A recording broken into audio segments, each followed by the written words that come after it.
দর্শক, ডাকসুতে বিএনপির ছাত্রদলের ভরাডুবি এবং সেই ভরাডুবির প্রেক্ষাপটে বিএনপি কি সেখান থেকে কিছু শিখল, শিক্ষা নিল কি, এবং সেই শিক্ষা নিয়ে সামনের রাজনীতির পথ, সামনের রাজনীতির নীতি নির্ধারণের কর্মকাণ্ডগুলো কি তারা করবে? কি মনে হয় আপনার কাছে?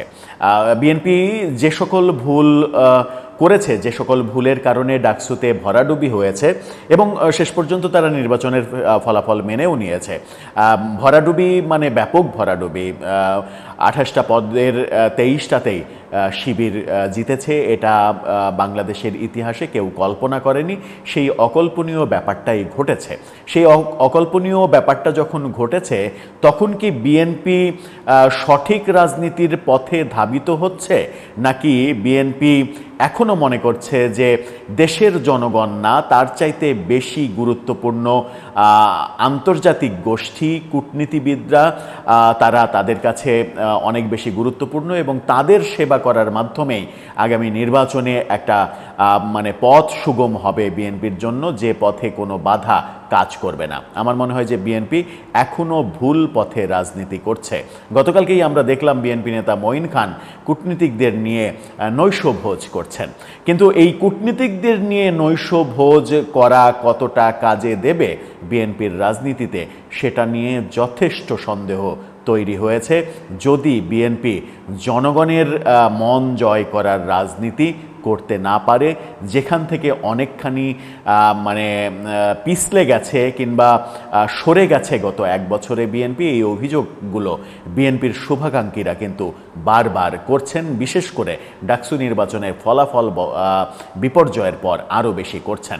গতকালকে মঈন খান নৈশভোজের মাধ্যমে কি বার্তা দিতে চাইলেন, কি বার্তা বিএনপির দেওয়া উচিত, কোন পথে বিএনপির যাওয়া উচিত, সেগুলো বুঝে ওঠার চেষ্টা করব গণমাধ্যমের খবর বিশ্লেষণ করে। থাকবেন পলিটিক্স টিভির নিয়মিত আয়োজনে।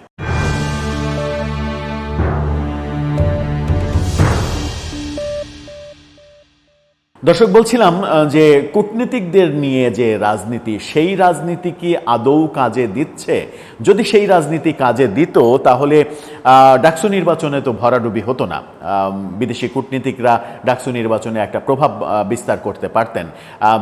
শিবিরের এই ভূমিধস বিজয় হতো না, যেখানে ছাত্রদল ভয়াবহভাবে অকল্পনীয়ভাবে পরাজিত হয়েছে, যে পরাজয় এখন পর্যন্ত কেউ স্বাভাবিকভাবে গ্রহণ করতেও হিমশিম খাচ্ছেন। গতকালকে আমরা দেখলাম যে মঈন খান কূটনীতিকদের নিয়ে নৈশভোজ করছেন। গণমাধ্যম বলছে, আজকের পত্রিকার শিরোনামটা আপনারা দেখেন, লম্বা টেবিলে তারা খাচ্ছেন, সেখানে বলা হচ্ছে মঈন খানের বাসায় কূটনীতিকদের নৈশভোজ। সেই খবরে বলা হচ্ছে, কূটনীতিকদের সম্মানে নিজ বাসায় নৈশভোজের আয়োজন করেন বিএনপির স্থায়ী কমিটির সদস্য সাবেক মন্ত্রী ডক্টর আব্দুল মঈন খান। বুধবার সন্ধ্যায় মঈন খানের আমন্ত্রণে তার গুলশানের বাসায় কূটনীতিকরা এসেছিলেন। নৈশভোজে অংশগ্রহণকারী কূটনীতিকরা কোন দেশের? তারা হলেন ফ্রান্সের, সুইডেনের, সুইজারল্যান্ডের, ইতালির এবং স্পেনের রাষ্ট্রদূত, Japan high commissioner, Australian high commissioner, ভুটানের হাই কমিশনার, ইউএনডিপির কান্ট্রি রিপ্রেজেন্টেটিভ এবং ওয়ার্ল্ড ব্যাংকের কান্ট্রি রিপ্রেজেন্টেটিভ উপস্থিত ছিলেন বলে বিএনপির মিডিয়া সূত্রে জানা গেছে। এখন এই যে France, Italy, Japan, Australian high commission, এই কূটনীতিকদের সঙ্গে মিটিং করে কি হবে? যদি আমি আমার দেশের রাজনীতি ঠিক না রাখি, আমি আমার মাঠের রাজনীতি ঠিক না রাখি, বিএনপি একটা ভালো কাজ করেছে, সেটা হচ্ছে যে গত এক বছরে 4,000 4,500-এরও বেশি তাদের নেতাকর্মীকে সারা দেশে বিভিন্ন অভিযোগের প্রেক্ষাপটে বহিষ্কার করেছে। বিএনপি এই প্রশংসা পেতেই পারে এবং তারা বলেও যে অভিযোগ পেলে, গুরুতর অভিযোগ পেলে তাকে দল থেকে বহিষ্কার করা হচ্ছে, এটা সত্য।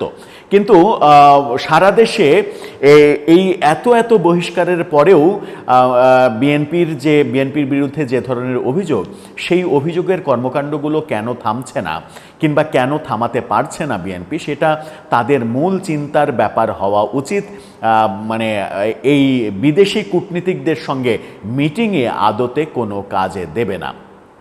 আপনি যদি বিদেশি কূটনীতিকদের ঠিক রাখতে চান, সেটা আপনি আমেরিকার লবিং ঠিক রাখেন, চীনের লবিং ঠিক রাখেন, ভারতের লবিং ঠিক রাখেন, যারা বাংলাদেশের রাজনীতিতে প্রভাবক হিসেবে কাজ করে কিংবা করতে চায়, কিংবা জাতিসংঘের কথা বলা যেতে পারে, যদিও জাতিসংঘ একটা ঠুঠু জগন্নাথের মতো একটা প্রতিষ্ঠান। দুই চারটা জায়গায় মোটামুটি একটা সম্পর্ক রেখে চললেই হয়ে যায়। কিন্তু এই যে কূটনীতি প্রেম, আমরা একদিন আগেও দেখলাম যে বিএনপি মহাসচিব পাকিস্তানি হাই কমিশনারের সঙ্গে সাক্ষাৎ করছেন। তো পাকিস্তানের যে হাই কমিশনার, মানে পাকিস্তানের রাষ্ট্রদূত বাংলাদেশে এসে তার সঙ্গে বিএনপি মহাসচিবের কেন করতে হবে, সাক্ষাৎ করতে হবে? কি এমন কাজ? পাকিস্তানের রাষ্ট্রদূতের সঙ্গে সাক্ষাৎ আপনাকে কি দেবে? কোনো ধরনের মাজেজা রয়েছে? আমার মনে হয় যে কোনো ধরনের মাজেজা নেই। সুতরাং এখন পর্যন্ত বিএনপি রাজনীতির সঠিক পথে আছে কিনা সেটা একটা বড় ব্যাপার।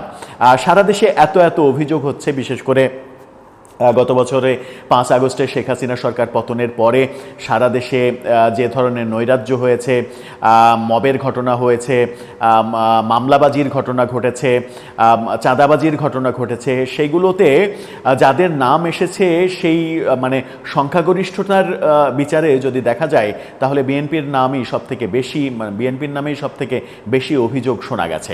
সেই অভিযোগ থেকে তাদের দূরে থাকা উচিত ছিল, কারণ দিন শেষে আগামী নির্বাচনটা হবে কিন্তু জনগণের খেলা। ডাকসুতে কিন্তু ওই ভোটারদের খেলা হয়েছে, ভোটাররা খেলাটা দেখিয়ে দিয়েছে। ডাকসু নির্বাচনে মানে যে পরাজয়, সেই পরাজয়ের নানা রকমের চুলচিরা বিশ্লেষণ হচ্ছে, আমরাও একাধিক ভিডিও করেছি, সেই আলোচনায় না যায়। কিন্তু ডাকসু থেকে শিক্ষা নিয়ে বিএনপি যদি আগামী জাতীয় নির্বাচনকে কেন্দ্র করে তাদের রাজনৈতিক মোটো নির্ধারণ করতে না পারে, তাদের এখন যে গত 1 বছরের যত ভুল, সেই ভুলের অবস্থান থেকে একেবারে 180 ডিগ্রি যদি রিভার্স না হতে পারে, তাহলে আগামী নির্বাচনে ডাকসু নির্বাচনের প্রভাব পড়তে পারে, যেটা বিএনপির জন্য ভয়াবহ পরিণতি হতে পারে। বিএনপি হয়তো আত্মতুষ্টিতে ভুগছে যে আগামী নির্বাচন হলেই তো তারা ক্ষমতায় যাবে। কে কল্পনা করেছিল? বাংলাদেশের একটি মানুষই কি কল্পনা করেছিল অতি উৎসাহী মানে একপেশে মানুষ ছাড়া যে ঢাকা বিশ্ববিদ্যালয়ে ডাকসু নির্বাচনে বিএনপির এই ধরনের পরাজয় হবে? সর্বোচ্চ কল্পনা যেটা ছিল সেটা হচ্ছে যে হাড্ডাহাড্ডির লড়াই হতে পারে, কিন্তু হাড্ডাহাড্ডির লড়াই হলেও ছাত্রদল জিতবে, এই ধারণাই সবার মধ্যে ছিল। কিন্তু যেভাবে ছাত্রদল হেরেছে, এটা কি কেউ স্বপ্নেও কল্পনা করেনি। কিন্তু এই যে ভূমিধস বিজয় ছাত্র শিবিরের, সেখান থেকে আমার মনে হয় যে একটা বার্তা, মানে সমালোচনা করে কিংবা অন্যের কাঁধে দায় চাপিয়ে পার পেয়ে যাওয়ার কিন্তু উপায় নেই, কারণ সামনে জাতীয় নির্বাচনের যে পরীক্ষা, সেই পরীক্ষায় উত্তীর্ণ হতে হলে তাদেরকে আরও বেশি সাবধানী হতে হবে। সারা দেশে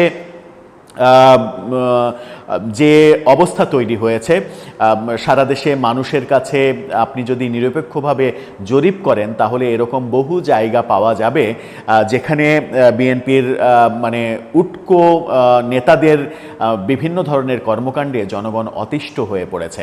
ক্ষমতায় যাওয়ার আগেই যদি এই ধরনের কর্মকাণ্ড হয়, তাহলে জনগণের ভোট নিয়ে ক্ষমতায় যাওয়াটা তাদের জন্য চ্যালেঞ্জ হতে পারে, এবং সেই সুযোগে যদি মানে সাম্প্রদায়িক শক্তির উত্থান হয়ে যায়, সেই সুযোগে যদি মুক্তিযুদ্ধের বিরোধিতাকারীরা রাষ্ট্র ক্ষমতায় চলে আসে, সেই মানে দায় কিন্তু বিএনপিরও কাঁধে চাপবে।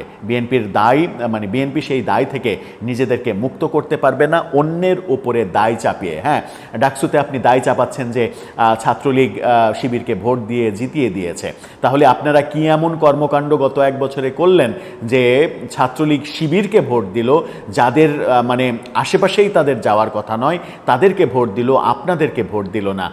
এর কারণ অনুসন্ধান করলে আপনারা বোধহয় সঠিক রাস্তাটা পেয়ে যাবেন। তখন এই বিদেশি কূটনীতিক নির্ভরতা, বিদেশি কূটনীতিকদের নিয়ে নৈশভোজ, বিদেশি কূটনীতিকের সঙ্গে এই মিটিং ওই মিটিং, এগুলো আসলে করে বাংলাদেশের রাজনীতিতে খুব একটা কাজ হবে না, কারণ বাংলাদেশের রাজনীতি এখন আগামীতে যে নির্বাচন হবে সেই নির্বাচন আমরা প্রত্যাশা করি অবাধ এবং সুষ্ঠু নির্বাচন হবে।